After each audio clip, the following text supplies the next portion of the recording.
রহমতের নবী, মায়ার নবী, পরিচয় দিলেন না। নবী বলতেছেন, মা মা, আমি তো শুনেছি মুহাম্মদ সবাইকে মাফ করে দিয়েছে।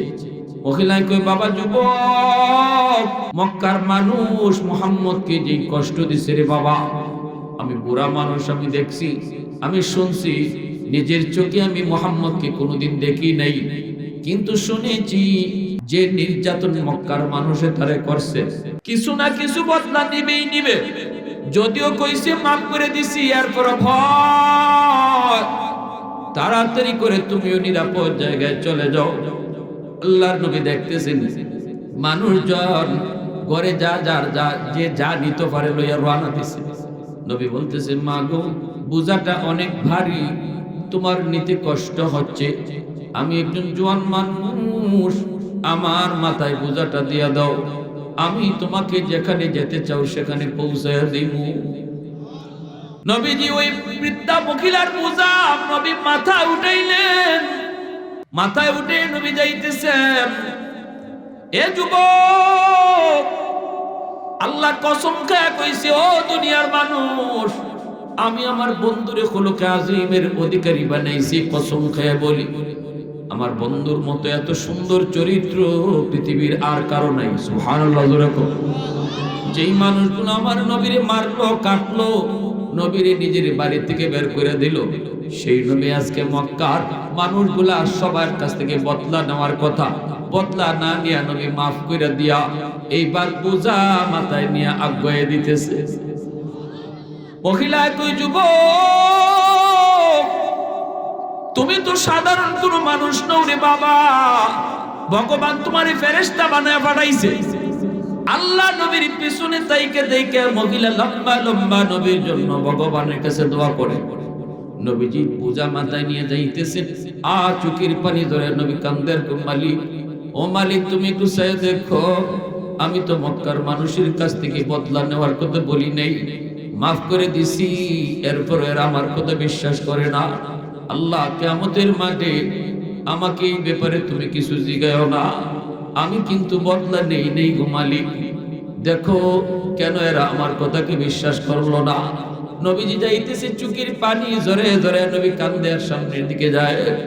মহিলা পিছন থেকে নবীর লাগে লম্বা লম্বা দোয়া করে। নবীকে তো আর চিনে না।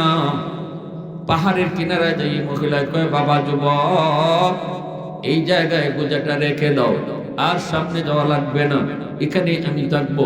নবীজি বোঝাটা এখানেই রাখলেন, রাইকে নবীজি চলে আসবেন। মহিলা নবীর মাথায় হাত বুলায়, চেহারার মধ্যে হাত বুলায়, বডিতে হাত বুলায় আদর করে, বাবা যুবক, দোয়া করি ভগবানের কাছে তোমার আল্লাহ লম্বা হায়াত দিত। বাবা, তুমি সাধারণ মানুষ নও, তুমি ভগবানের পক্ষ থেকে ফেরেশতা, তোমার মতো মানুষ আল্লাহর জমিনে হয় না। এই বইলা নবীর বিদায় দিতেছে। এবার কয়, বাবা যুবক, এই রাস্তা দিয়ে যাইও না, এই রাস্তা দিয়ে যাইও। নবী কয়, মাগো, এই দিকে গেলে কি হবে? কয়, মুহাম্মদের সামনে পড়ার ভয় আছে, এই দিকে গেলে মুহাম্মদের সামনে পড়ার ভয় আছে। এই কথাটা বলতেই নবীজি আর চোখ বন্ধ করে রাখতে পারলেন না, আর মুখটা বন্ধ করে রাখতে পারলেন না। নবীজি চোখের পানিটা মুছে আর কয়, মা, মুহাম্মদ সম্পর্কে তোমার ধারণা কেমন? মহিলাকে, বাবা যুবক, মুহাম্মদ অনেক কঠিন দিলের মানুষ, খালি মারে কাটে, অনেক শক্ত দিলের মানুষ। আল্লাহ নবী তখন বলেন, মা, মুহাম্মদ সম্পর্কে তোমার এমন ধারণা কেমনে জন্ম নিছে? কোনদিন মুহাম্মদ রে দেখছো নি? কয়, না বাজান, আমি কোনদিন দেখি নাই। মুহাম্মদ সম্পর্কে এই ধারণা মানুষের কথা শুনে নিছি।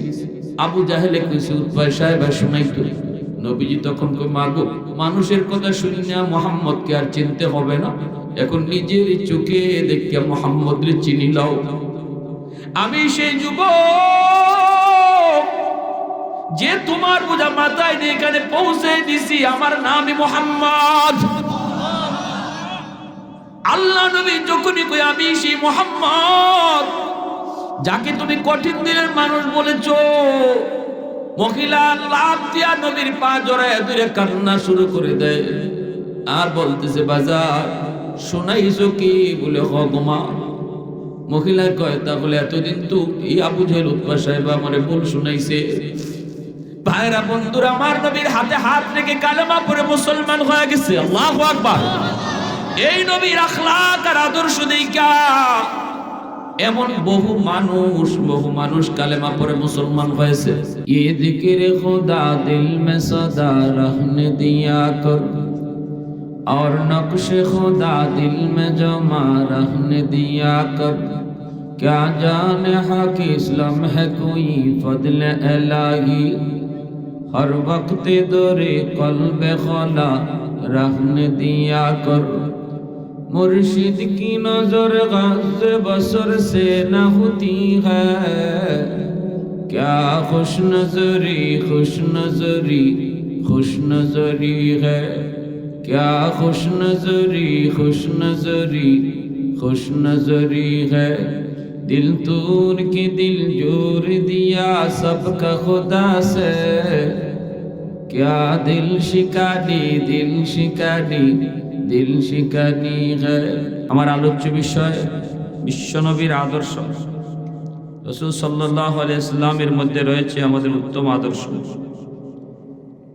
আল্লাহ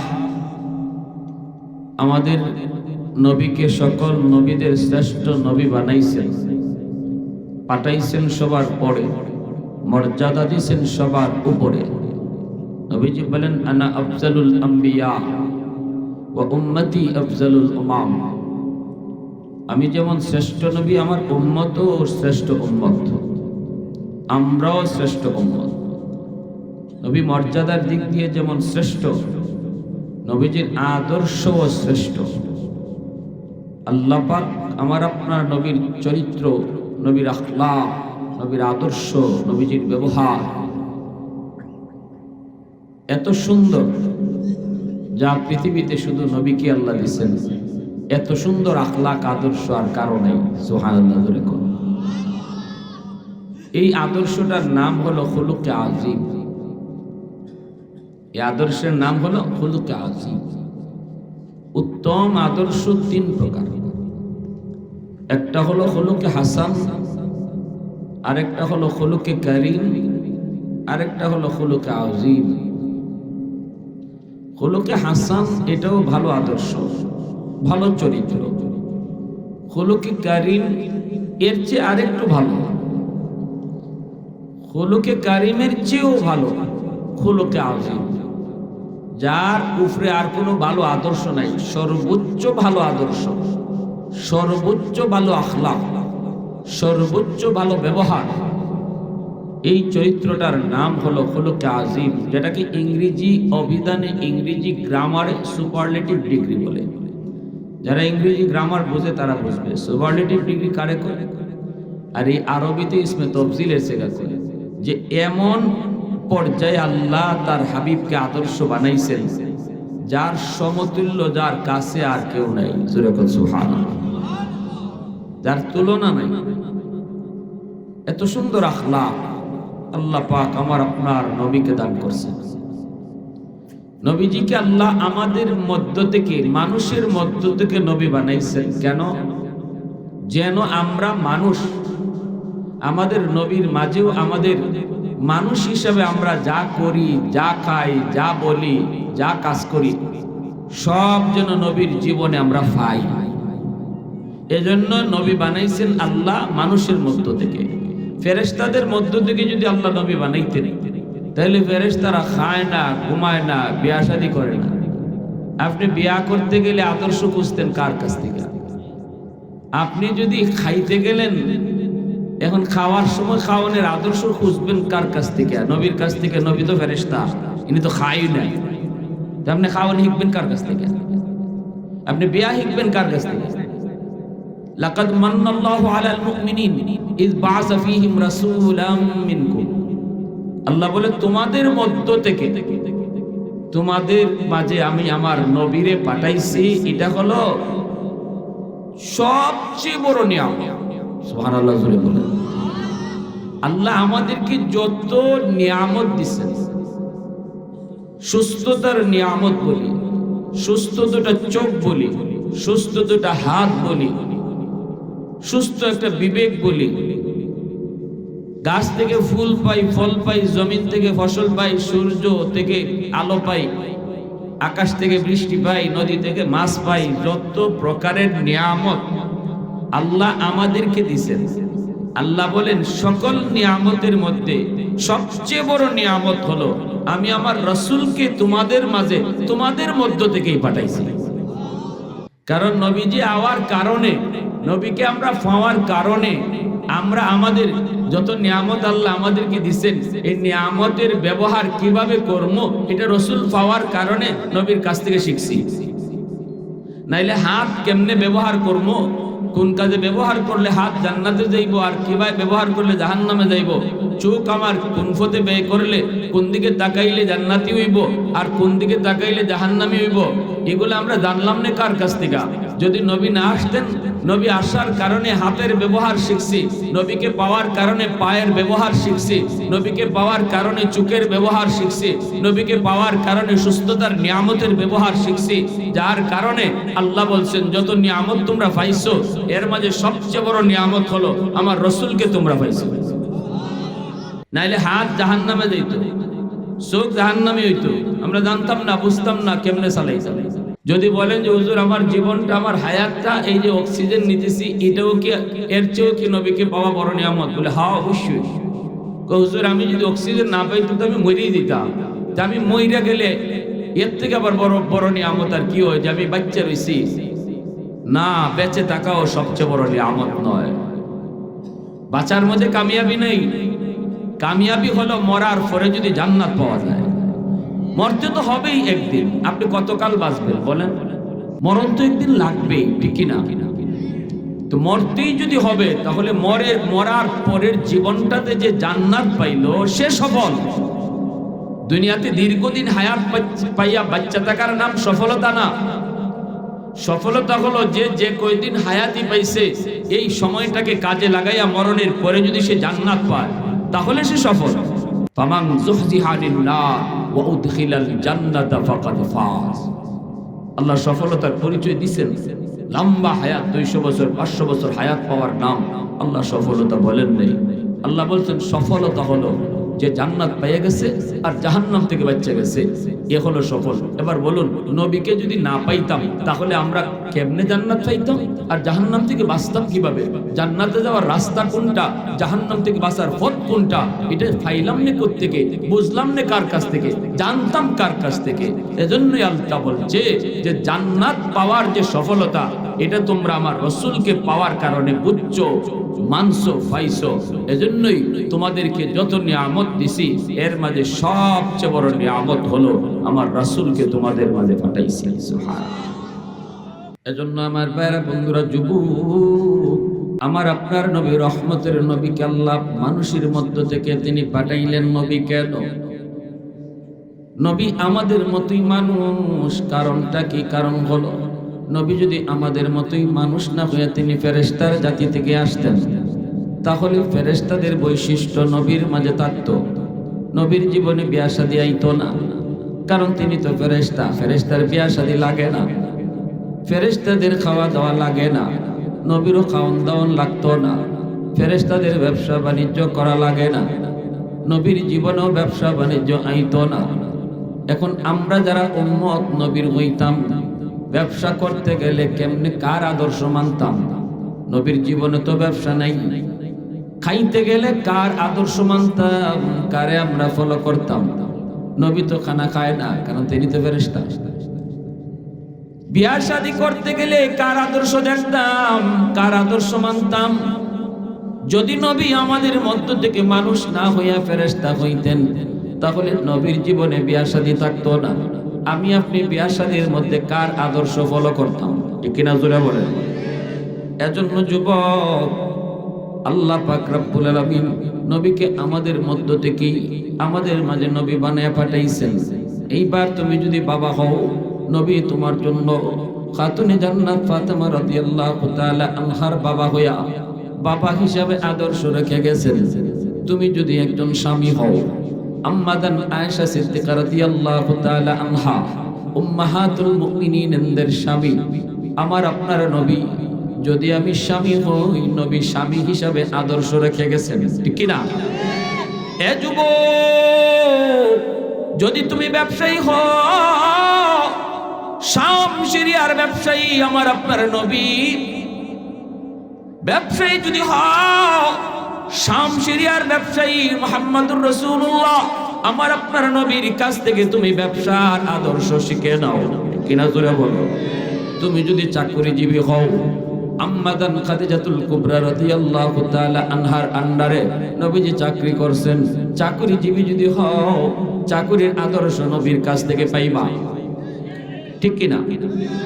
তুমি যদি একজন রাষ্ট্রপ্রধান হও, তুমি চেয়ারম্যান হও আর মেম্বার হও আর এমপি হও, আর তুমি দেশের প্রধানমন্ত্রী হও আর মিনিস্টার হও আর প্রেসিডেন্ট হও, যদি তুমি মিনিস্টার হিসাবে প্রেসিডেন্ট হিসাবে তুমি আদর্শ পেতে চাও, তাহলে মদিনার শ্রেষ্ঠ সফল নায়ক রাষ্ট্রনায়ক আমার আপনার নবী রাষ্ট্র পরিচালনার ক্ষেত্রে তোমার জন্য আদর্শ রেখে গেছে।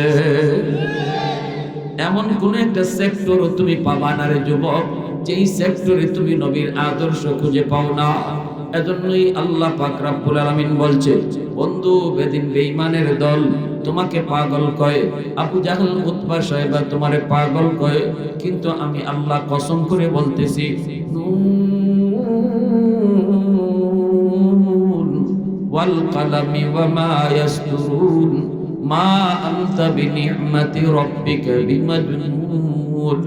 আমি আল্লাহ কলমের কসম খেয়ে বলি, কলমের লেখার কসম খেয়ে বলি না বন্ধু, তুমি পাগল নও, তুমি হলে নিয়ামতওয়ালা নবী। এবং আমি কসম খেয়ে বলতেছি, আমি তোমার এই পৃথিবীর শ্রেষ্ঠ আখলাক দান করেছি। ওয়া ইন্নাকা লাআলা খুলুকিন আযীম। কসম খায়া আল্লাহ আমার আপনার নবীর উত্তম চরিত্রের সার্টিফিকেট দিয়েছেন। সকল নবীর চরিত্রই সুন্দর, ভালো, উত্তম, কিন্তু কোন নবীর চরিত্রের সার্টিফিকেট দিতে আল্লাহ কসম খান নাই। কিন্তু আমার আপনার নবীর উত্তম চরিত্রের সার্টিফিকেট আল্লাহ কসম খাইয়া দিয়েছেন। আর আস্তে কইবেন সুবহানাল্লাহ। এজন্য ভাইরা বন্ধুরা, খুলুকে হাসান, খুলুকে কারীম, খুলুকে আযীম, এই হলো উত্তম চরিত্রের তিনটা ধাপ।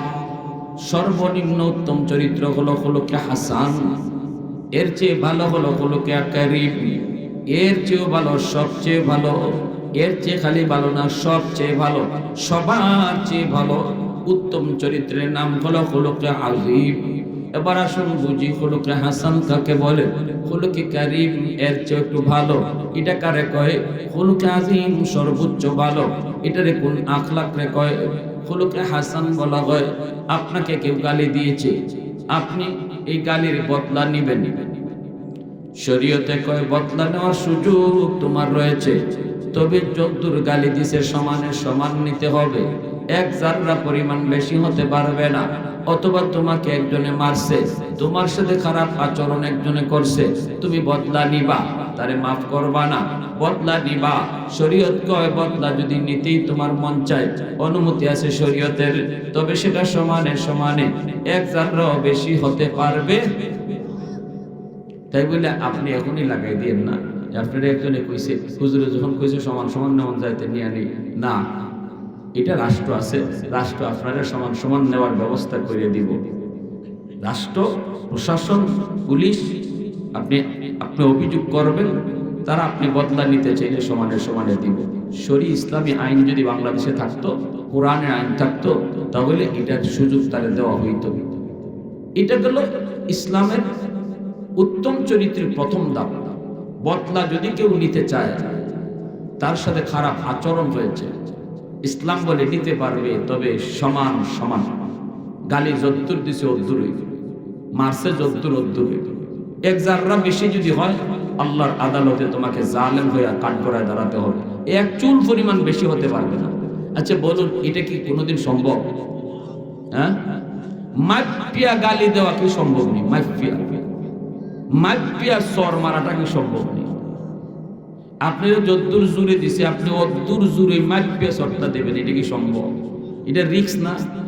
বেশি হইতে পারে, কম হইতে পারে, কম হইলে তো আচ্ছা আপনি বাচ্চা গেলেন না, যদি একটু বেশি যায়। আর আমরা দেশের একটা চল হইলো পানি সিটা দিলে শরীর দিয়া খাওয়া না। এটা আপনারা জানেন কিনা জানি না। কি কয় পানি সিটা দিলে কেন লাগে শরীরের দিয়া খা।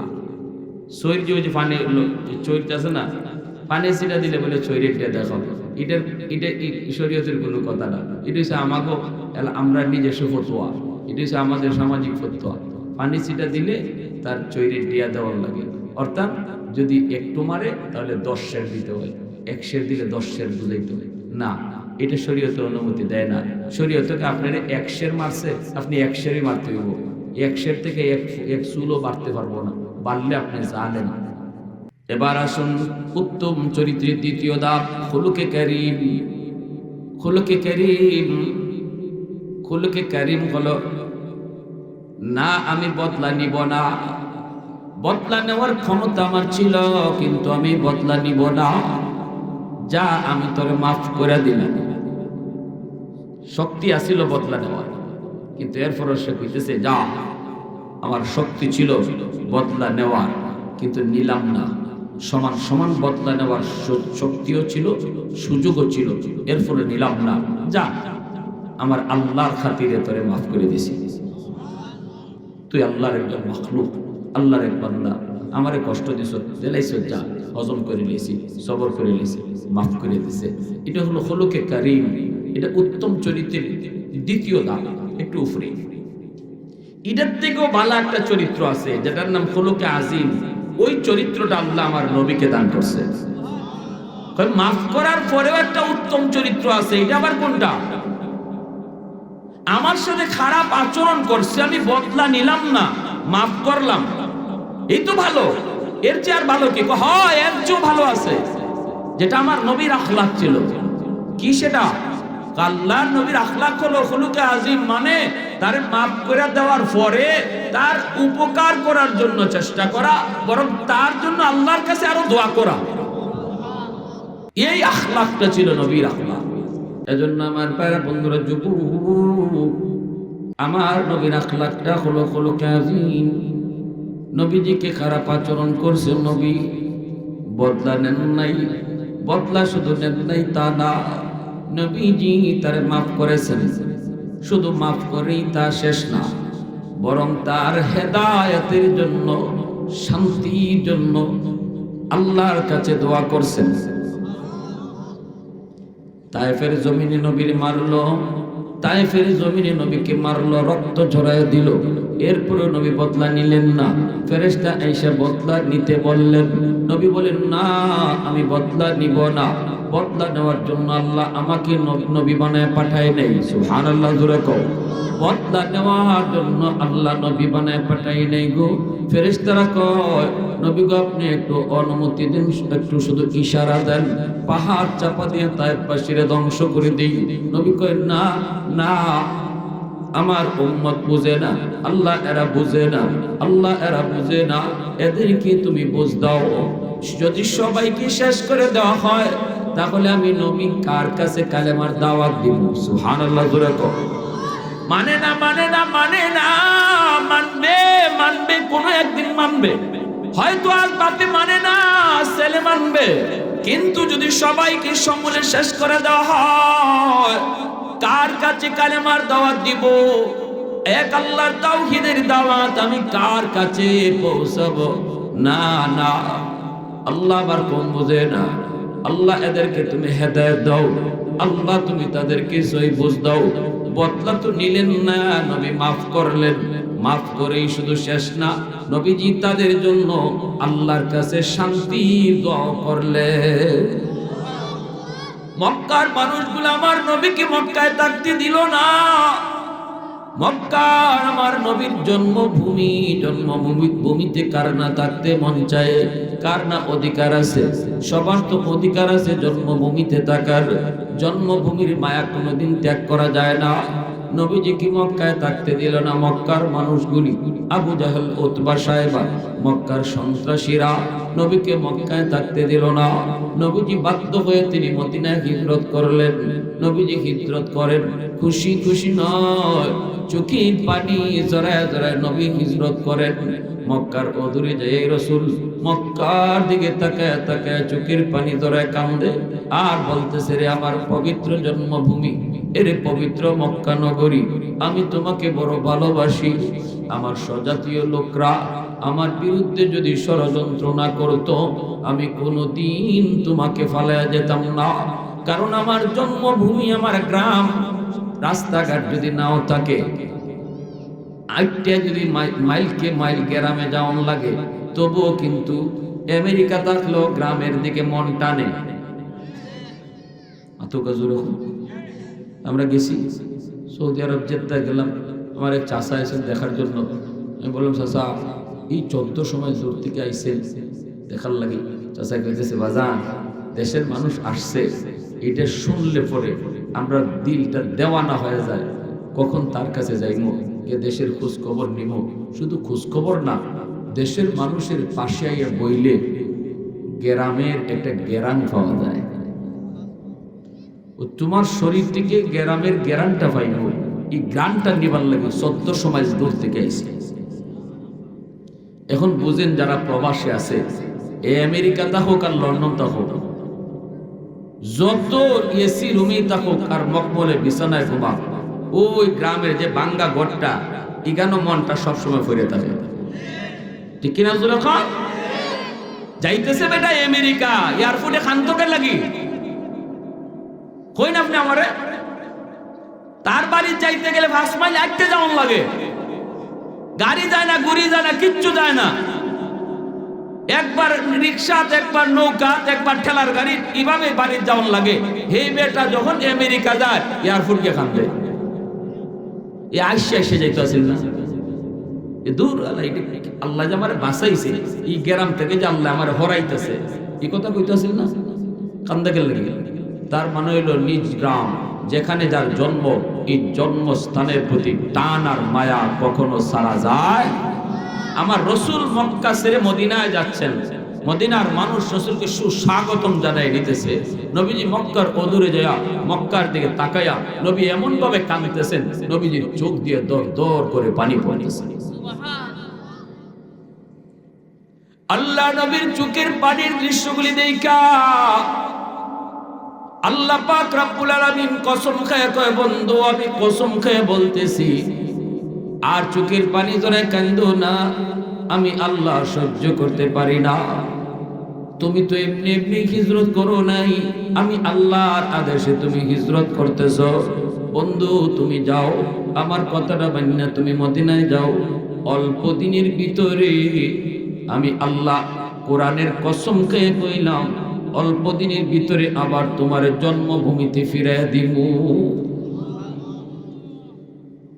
মায়ার নবী, দয়ার নবী, রহমতের নবী যখন মক্কা বিজয় করলেন, নবীজি মক্কা নগরী বিজয় ঘোষণা দিলেন। 10,000 সাহাবীদের নিয়ে নবীজি মক্কায় আক্রমণ করবেন। নবীজি যখন মক্কায় ঢুকবেন তখন সন্ধ্যা হয়ে গেল। নবীজি বলতেছেন, সাহাবীরা না, অন্ধকারে আমরা মক্কায় ঢুকবো না। অন্ধকারে যদি মক্কায় ঢোকা হয়, তাহলে যদি হামলা হয়, যুদ্ধ হয়, কে কারে মারবে এটা হয়তো বুঝবে না। শিশু বাচ্চার উপরে হামলা হয়ে যেতে পারে, নারীর উপরে হামলা হয়ে যেতে পারে, নিরস্ত্র মানুষের উপরও হামলা হয়ে যেতে পারে। অতএব আমরা রাত কাটাবো এই জায়গায়, মক্কার অদূরে পাহাড়ের গিরিপথ সমতল জায়গায় রাত কাটায় দিব। সকাল বেলা আমরা মক্কায় ঢুকবো, ঘোষণা দিয়া মক্কায় ঢুকবো। তখন মক্কার লিডার হলো আবু সুফিয়ান, নবীজির শ্বশুর।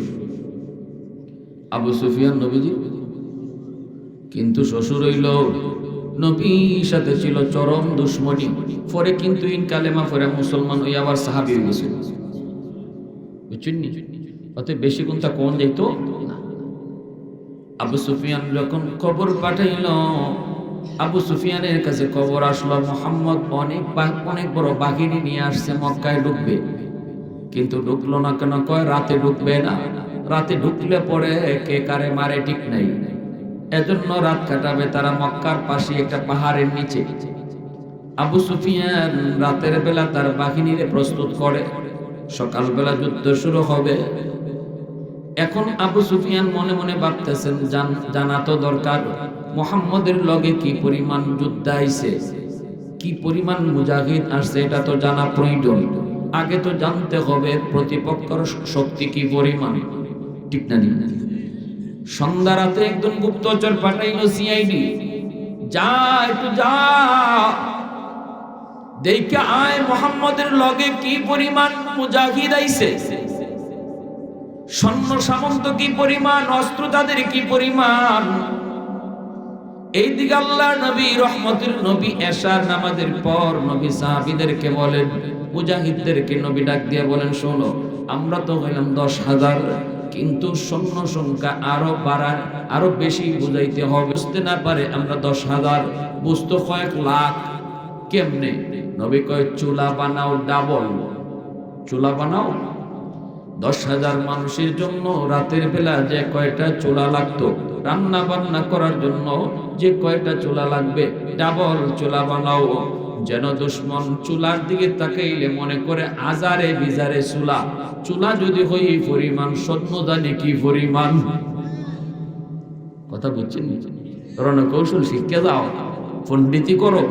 এজন্য দ্য 100 বইয়ের মধ্যে একজন খ্রিস্টান পণ্ডিত সে লেখছে 100 জন মনীষীর জীবনী, আর সে লেখছে আমি একজন খ্রিস্টান হইয়া লিখতে বাধ্য হয়েছি পৃথিবীর 100 মনীষীর মধ্যে সবার আগে আমি মুহাম্মদুর রাসূলুল্লাহর নামটাই লিখতে হয়েছে। যে দিক দিয়ে আমি গবেষণা করছি, যেই দিক দিয়ে, যেই সেক্টরে, যে এই লাইনে কেডা দেখি, এই লাইনে কেডা সফল রাষ্ট্রনায়ক, কেডা সফল সমাজ সেবক, কেডা সফল একজন বাবা, কেডা সফল একজন স্বামী, কেডা সফল একজন সন্তান, কেডা এইভাবে যে লাইনে সফল একজন যুদ্ধের সমরবিদ, যুদ্ধের রণকৌশল কে জানতো, আমি পৃথিবীর শুরু থেকে নিয়ে শেষ পর্যন্ত গবেষণা কইরা, আমার কাল পর্যন্ত গবেষণা কইরা আমি দেখলাম সব লাইনে মুহাম্মদুর রাসূলুল্লাহ শ্রেষ্ঠ। কথাটা কোন মুসলমানে কয় নাই তো, একজন খ্রিস্টান দার্শনিক দ্য 100 বই লিখে গেছে সে। এখানে দেখেন নবীজির নাম সবার আগে আনছে, বাধ্য হয়েছে। আমি নিরপেক্ষ দৃষ্টিতে এটা লিখছি, ধর্মের দিক দিয়ে খেয়াল করি নাই। তিনি আমার ধর্মের কোনো নবী না, তিনি মুসলমানদের নবী, কিন্তু আমি নিরপেক্ষ দৃষ্টিতে দেখলাম 1 নাম্বার যদি কাউরে দিতে হয় তিনি ইসলাম ধর্মের নবী মুহাম্মদুর রাসূলুল্লাহ। আরেকটু জোরে কোন না সুবহানাল্লাহ, আরো জোরে সুবহানাল্লাহ। উলফত মে তেরি ওয়াইসি নে দান কো তোরা, বু বকর উমর নকশ কদম তেরা না ছোরা। উলফত মে তেরি ওয়াইসি নে দান কো তোরা, বু বকর উমর নকশ কদম তেরা না ছোরা।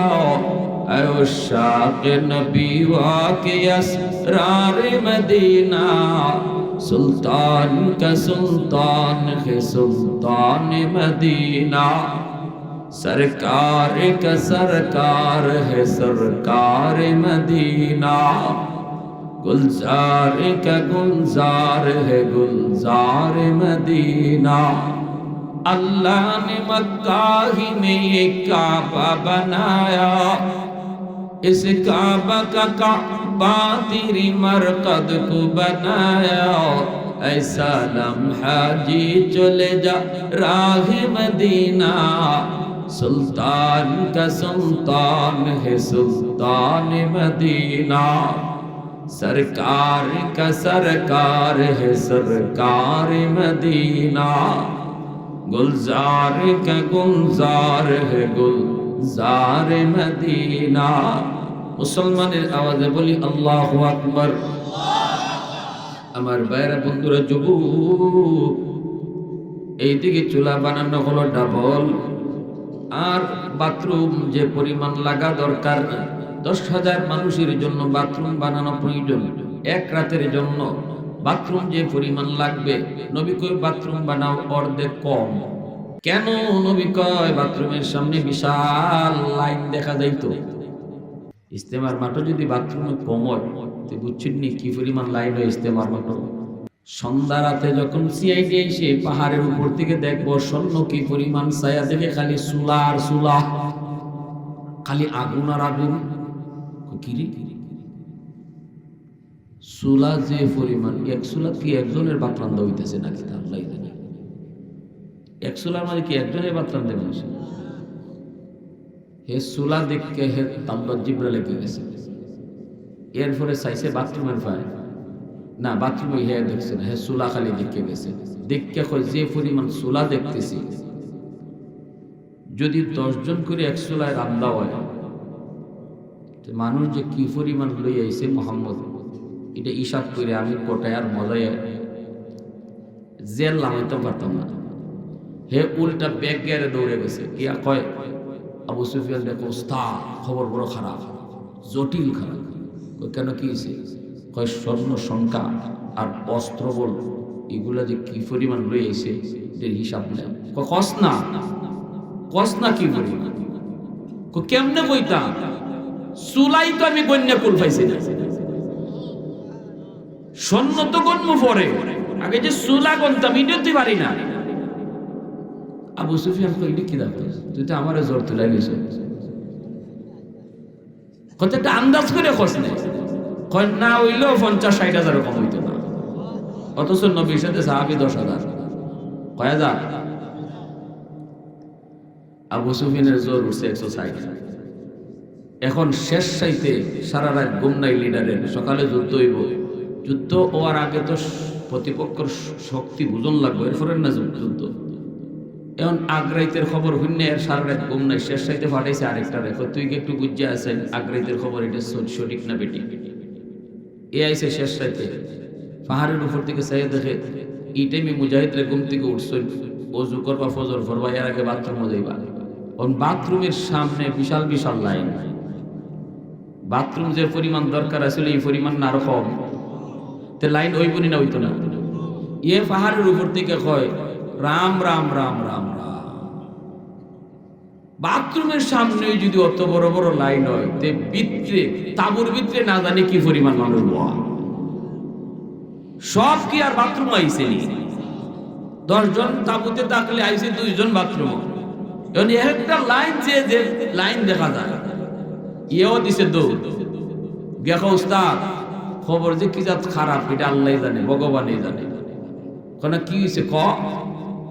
স্বর্ণ কি পরিমাণ হিটা কস না, আমার তো সারা রাত ঘুম নাই। কি কইতাম? বাথরুমের সামনে যে লাইন দেখছি এটাই আমি গণ্য পারছি না। কত একটু তুই কস না, তুই আন্দাজ কইরা কস না একটু, ক যুদ্ধ যে করতাম কিভাবে করবো ক না তুই। কই এ কত কইছিল? কই এ কইছে 50-60 হাজার। কই দূর, বাথরুমের সামনে তুই 50-60 হাজার খারাপ হয়েছে। আবু সুফিয়ান কয় যুদ্ধ লাগতো না রে, যে ভাই পারো লাগো যুদ্ধ কইরা এবার খামো খামইরা লাভ নাই, যে ভাই পারো লাগো, আমিও আমার মতো আছি। এই মক্কার মানুষের যুদ্ধ করা বাদ দিলাইল। এজন্য মক্কার মানুষ অস্ত্র ছাড়িয়ে দিল, সারেন্ডার করে ফেললো।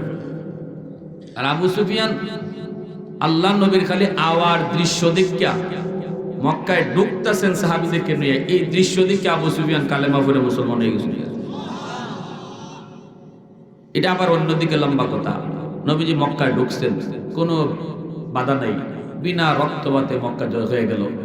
আল্লাহ রাসূল বলতেছে সাহাবীরা শোনো, আজ আমরা বদলা নেওয়ার জন্য মক্কায় আসি নাই। সুবহানাল্লাহ জোরে বলেন। লা তাসরিবা আলাইকুমুল ইয়াউম।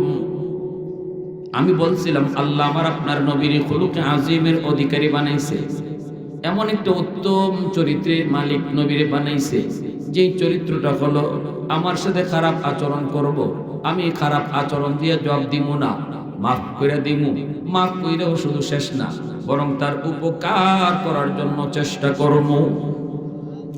নবীজি মক্কায় ঢুকলেন, সাহাবায়ে কেরামকে বললেন সাহাবীরা শুনো, আজ আমরা যার যার বাড়ি দখলে নেওয়ার জন্য আসি নাই। এই মক্কা ছেড়ে একদিন আমরা মদিনায় গিয়েছিলাম, আজ আমরা মক্কায় ঢুকছি, নিজের জন্মভূমিতে ঢুকছি। যার যার বাড়িতে তোমরা যাবা, যায় দেখবা তোমার বাড়ি দখলে রাখছে অন্য জনে, দখলদার তোমার মাইরা বাড়ি থেকে বের করছে। আজকে সেই দখলদারের কাছ থেকে বাড়ি দখল করার জন্য মক্কায় আসি নাই। আমি নবী ঘোষণা দিতেছি, শোনো, সবাই যার যার বাড়িতে যাইবা, যাইয়া তার ওই দখলদারকে যায় কইবা হেতু এমনি ডরে আছে, হেতু এমনি ভয় আছে, গিয়া কলবা ভাই রে তুই ভয় পাবি না, বাড়ির দখল নিতে আসি নাই। এতদিন পর্যন্ত তুই ছিলে বাড়ির দখলদার, মালিক ছিলাম আমি। আজকে আমার রাসূল আমারে পাঠাইছে, এই বাড়ির মালিকানাও তোরে বুঝাইয়া দিলাম। আওয়াজ দিয়া কোনা সুবহানাল্লাহ। এ যুবক, এ নারায়ণপুরে আনন্দপুরের মানুষ, এমন একজন মানুষ কি খুঁজে পাওয়া যাবে এমন? আমার বাড়ি থেকে পিটাইয়া বাইর করলো। আজ আমি আমার বাড়ির দখলে পাইছি, আজ আমি আমার বাড়িতে শক্তি নিয়ে হাজির হয়েছি। সে আমার সামনে দুর্বল অসহায়। আজ আমার বদলা নেওয়ার কথা, আজ আমার বদলা নিয়ে বাড়ি দখলে নেওয়ার কথা। এটাই তো হবে দুনিয়ার নিয়ম। কিন্তু আমার রাসূল বলেছে না না, বাড়ির দখল নেওয়ার জন্য আমরা মক্কায় আসি না, আমরা মক্কা দখলে নিয়েছি আল্লাহকে রাজি খুশি করার জন্য। অতএব যার যার বাড়িতে গিয়া বাড়ির দখলটাও তারে বুঝায়, দখল যেমন আছে তার মালিকানাও তারে বুঝায় দিবা। সাহাবায়ে কেরাম রাদিয়াল্লাহু তাআলা আনহুম বলতেছে, নবী গো, আপনি কি বেলালের নির্যাতনের কথা ভুলে গেছেন? নবী গো, এইভাবে সবাইরে আপনি মাফ করে দিতেছেন। এই মক্কার মানুষগুলা কি পরিমাণ নির্যাতন করছে, আপনি কি আম্মারের নির্যাতনের কথা ভুলে গেছেন? আপনি কি সুমাইয়া রাদিয়াল্লাহু তাআলা আনহার নির্যাতনের কথা ভুলে গেছেন? আপনি কি আবু বকরের নির্যাতনের কথা ভুলে গেছেন? নবী তখন চোখের পানি জড়ায় কয়, না রে সাহাবীরা, আমি আমার বেলালের নির্যাতনের কথা বলি নাই, আমি কারো নির্যাতনের কথা বলি নাই। এরপর আমি মাফ করতে চাই। তোমরা কি আমি নবীর নির্যাতনের কথা ভুলে গেছো? এই মক্কার মানুষ কি আমাকে নির্যাতন করে নাই? আমাকে কি 2 বছর জেলখানায় বন্দী করে রাখা হয় নাই? পরিবার সহ, শিশু বাচ্চাগুলি সহ আমাকে কেমন করে বন্দী করে রাখা হলো? বাহির থেকে খানা পানি সব বন্ধ করে দেওয়া হলো। গাছের পাতা খেয়ে খেয়ে আমার পরিবার বাঁচছে। ছোট ছোট বাচ্চাগুলি তারা পেটের ক্ষুধায় কাঁদছে, মায়ের বুকের দুধ শুকায় গেছে। আমি নবী ওই দিন ওই জেলখানার ভিতরে শিয়াবে আবি তালিবে যখন বন্দী করে রাখা হয়, পেটের ক্ষুধা আমি নবী কতটা অস্থির ছিলাম সেটা আমার আল্লাহ জানেন। গভীর রাতে আমার পায়ের নিচে কি যেন লাগছে, একটু নরম নরম লাগছে। আমি এটা নরম লাগা মাত্রই পেটের ক্ষুধায় হাতে নিয়ে খেয়ে ফেলছি। এতটা পেটের যন্ত্রণা ছিল, আমার ক্ষুধার যন্ত্রণা ছিল। অথচ আমি নবী আজও জানি না এই নরম মনে কইরা আমি কি খাইছিলাম। মক্কা খানায় কাবার সামনে সাজদায় গিয়েছি, উটের নারী বুড়ি আমার মাথার মধ্যে চাপায় দেওয়া হলো। আমার জানজা অবস্থা। আমার মেয়ে কলিজার টুকরা মেয়ে ফাতেমা এসে উটের নারী বুড়ি সরাইলো। তখন আমার শ্বাস প্রশ্বাস আসলো। আবু জাহেল মাথায় আঘাত করে কতবার রক্ত জড়াইলো। আমার নির্যাতনের কথা কি তোমরা ভুলে গেছো? সাহাবায়ে কেরাম নীরব হয়ে গেলেন, চোখের পানি জড়ায়। সাহাবীরাও কান্দে, কয় না গো নবী, আমরা ভুলি নাই। নবী কয়, আমি যদি আমার নির্যাতনের কথা ভুলে গিয়া তাদেরকে মাফ করতে পারলাম, তোমরা কেন মাফ করতে পারবা না? यासीन से मौला ने कभी उनको पुकारा, यासीन से मौला ने कभी उनको पुकारा, हामीम को भी और कभी तासीन इशारा। ये रमज़ है कुछ आशिक माशूक के माबैन, समझा है जिन्हें खल्क़ों में अक्सर वर कौनैन, समझा है जिन्हें खल्क़ों में अक्सर वर कौनैन। এজন্য আমার ভাইরা, নবীজি এইবার মক্কার মানুষকে সাধারণ ক্ষমা ঘোষণা করে দিলেন। আর নবী বললেন, আল ইয়াউম ইয়াউমুল মারহামা, আল ইয়াউম ইয়াউমুল মারহামা। আজকের দিন হলো দয়া দেখানোর দিন, আজকের দিন বদলা নেওয়ার দিন নয়। ইউসুফ নবী যেইভাবে তার ভাইদেরকে বলছিলেন, লা তাসরিবা আলাইকুমুল ইয়াউম, আজ বদলা নেওয়ার দিন নয়। আমিও বললাম মক্কার মানুষ তোমরা আমার ভাই, বদলা নেওয়ার জন্য আমি আসি নাই। নবী ঘোষণা দেওয়ার পরেও মক্কার মানুষরা তারা বিশ্বাস করতে পারে না। ঘরে ঘরে সবাই যার যার ঘরে যা ছিল এগুলো নিয়ে তারা পাহাড়ে আশ্রয় নিতে লাগলো। মনে করছে নবী মনে হয় কিছু না কিছু বদলা নিবেই। বদলা যদি নেয়, আমরা তো এটাই দেখি স্বাভাবিকভাবে কেউ যদি কোনো দেশ দখল করে সাথে সাথে দেশ দখল করে এই দেশটারে একবারে ধ্বংস করে দেয়, ঠিক না? দেশ দখল করার অর্থ হলো জ্বালাও পোড়াও। দেশ দখল করার অর্থ হলো কাটো মারো। কিন্তু আমার নবী আপনার নবী নজির সৃষ্টি করে গেছেন পৃথিবীর ইতিহাসে। নজির নবীজি দৃষ্টান্ত রেখে গেছেন। মক্কা বিজয় হলো, অথচ মায়ের নবী কোনো রক্তপাত ঘটান নাই, মারামারি করেন নাই। নবী ঘোষণা দেওয়ার পরেও এদের বিশ্বাস হয় না। একজন বুড়া মহিলা মাথার মধ্যে বাড়ি একটা বোঝা নিয়া সেও বাড়ি সাইরা পাহাড়ের দিকে রওনা দেয়। আল্লাহর নবীর নাম শুধু মক্কার অনেকেই জানে, কিন্তু নবীরে অনেকেই চেনে না। নবীজি ওই মহিলার কাছে যাইতেছেন, যায় বলতেছেন মা কই যাও? মহিলাকে বাজার দেখো না নি মানুষ কই যায়, তুমিও তাড়াতাড়ি ভাগো। আল্লাহ নবী কয় কেন গো মা? কই মুহাম্মদ মক্কা দখল করেছে, খবর তুমি বুঝি রাখো নাই? তাড়াতাড়ি করে ভাগো, নইলে কিন্তু মুহাম্মদের হাতে ধরা পড়বা। আল্লাহ নবী রহমতের নবী, মায়ার নবী পরিচয় দিলেন না। নবী বলতেছেন মা মা আমি তো শুনেছি মুহাম্মদ সবাইকে মাফ করে দিয়েছে। মহিলায় কই বাবা যুবক, মক্কার মানুষ মুহাম্মদকে যে কষ্ট দিছে রে বাবা, আমি বুড়া মানুষ, আমি দেখছি, আমি শুনছি, নিজের চোখে আমি মুহাম্মদকে কোনোদিন দেখি নাই, কিন্তু শুনেছি বাবা যে নির্যাতন মক্কার মানুষে তারে করছে, এলাকা থেকে বের করছে, ঘর বাড়ি থেকে বের করছে, সাথী সঙ্গী সবাই রে মারছে কাটছে, কিছু না কিছু বদলা নিবে। যদিও কইছে মাফ করে দিছি, এরপর ভয়, তাড়াতাড়ি করে তুমিও নিরাপদ জায়গায় চলে যাও। আল্লাহর নবী দেখতেছেন মানুষজন ঘরে যা নিতে পারে লইয়া রওনা দিছে। নবী বলতেছে মা গো, বোঝাটা অনেক ভারী, তোমার নিতে কষ্ট হচ্ছে। আমি একজন জওয়ান মানুষ, আমার মাথায় বোঝাটা দিয়া দাও, আমি তোমাকে যেখানে যেতে চাও সেখানে পৌঁছায় দিব। নবীজি ওই বৃদ্ধা মহিলার বোঝা নবী মাথায় উঠাইলেন। মাথায় উঠে নবী যাইতেছেন। এ যুবক, আল্লাহ কসম খেয়ে কইছে ও দুনিয়ার মানুষ, আমি আমার বন্ধুরে খুলুকে আযীমের অধিকারী বানাইছি। কসম খেয়ে বলি, আমার বন্ধুর মতো এত সুন্দর চরিত্র পৃথিবীর আর কারো নাই। সুবহানাল্লাহ। যেই মানুষগুলো আমার নবীরে মারলো কাটলো, নবীরে নিজের বাড়ি থেকে বের করে দিল, সেই নবী আজকে মক্কার মানুষগুলা সবার কাছ থেকে বদলা নেওয়ার কথা, বদলা না নিয়ে নবী মাফ করে দিয়া এইবার বোঝা মাথায় নিয়ে আগুয়ে দিতেছে। মহিলা কই যুবক, তুমি তো সাধারণ কোনো মানুষ নও রে বাবা, ভগবান তোমারে ফেরেশতা বানায় পাঠাইছে। আল্লাহ নবীর পিছনে তাইকে দেখে মহিলা লম্বা লম্বা নবীর জন্য ভগবানের কাছে দোয়া করে। নবীজি পূজা মাথায় নিয়ে যাইতেছে, আর চোখের পানি ধরে নবী কান্দের, মালিক ও মালিক তুমি একটু চাই দেখো, আমি তো মক্কার মানুষের কাছ থেকে বদলা নেওয়ার কথা বলি নাই, মাফ করে দিছি, এরপর এরা আমার কথা বিশ্বাস করে না।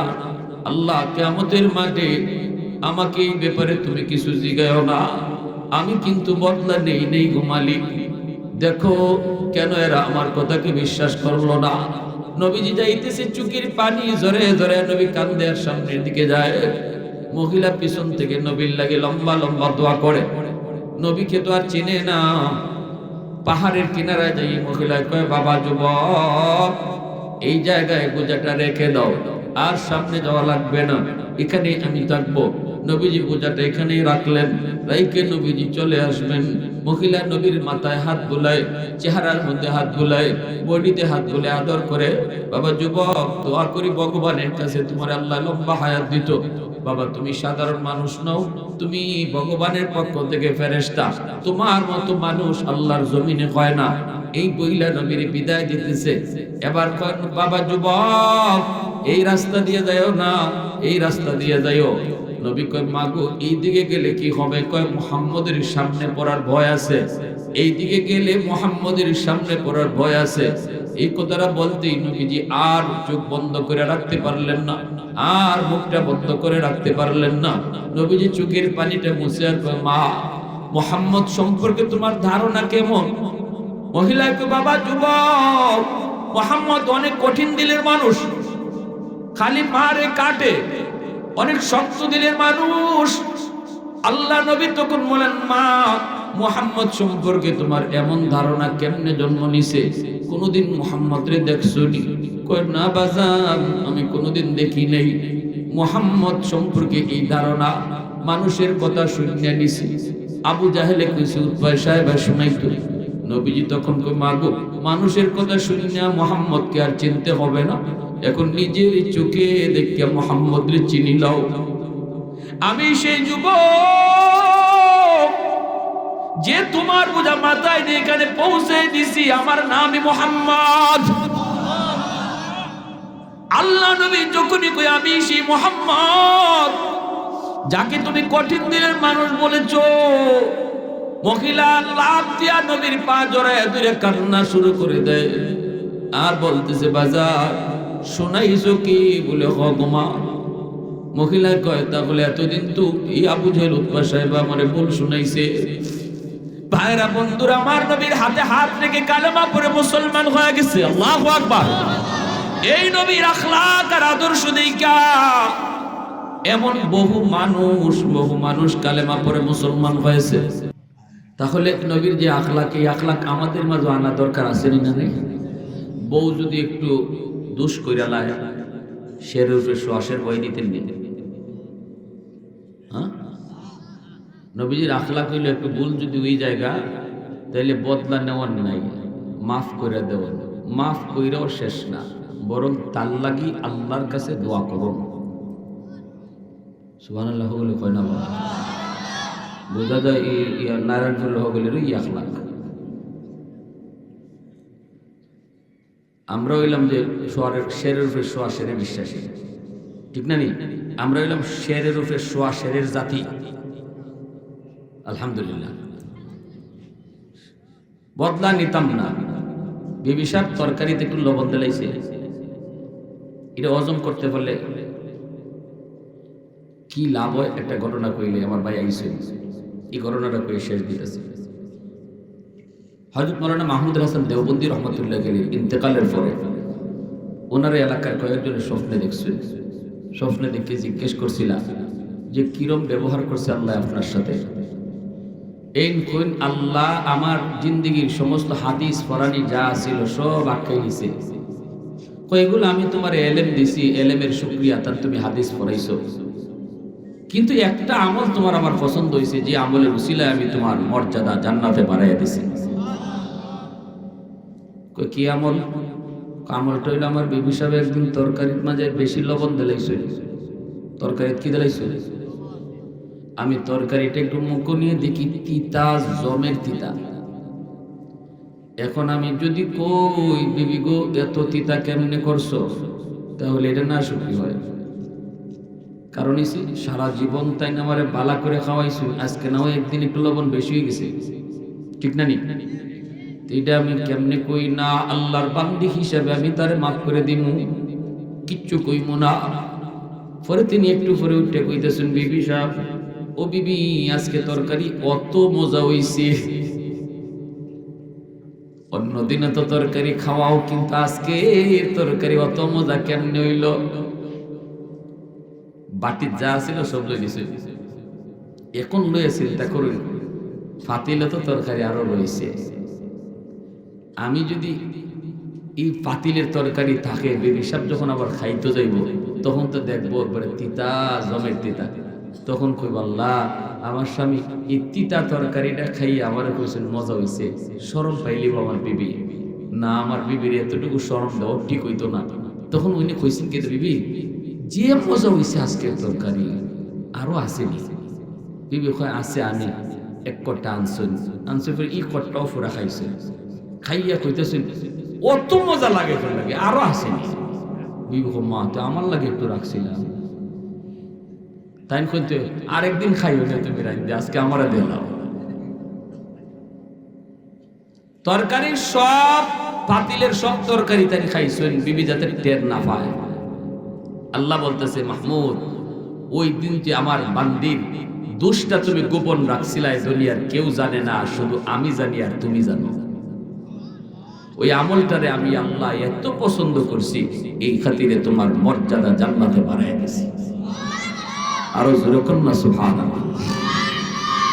কারণ এরা আমার নবীর খুলুকে আযীমের ওয়ারিস, উলামায়ে কেরাম নবীর ওয়ারিস, নবীর আখলাকের ওয়ারিস।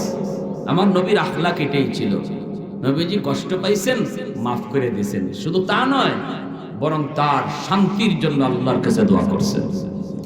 আমরাও গড় থেকে শুরু করতাম, কারা কারা রাজি আছেন একটু হাত উঠান না।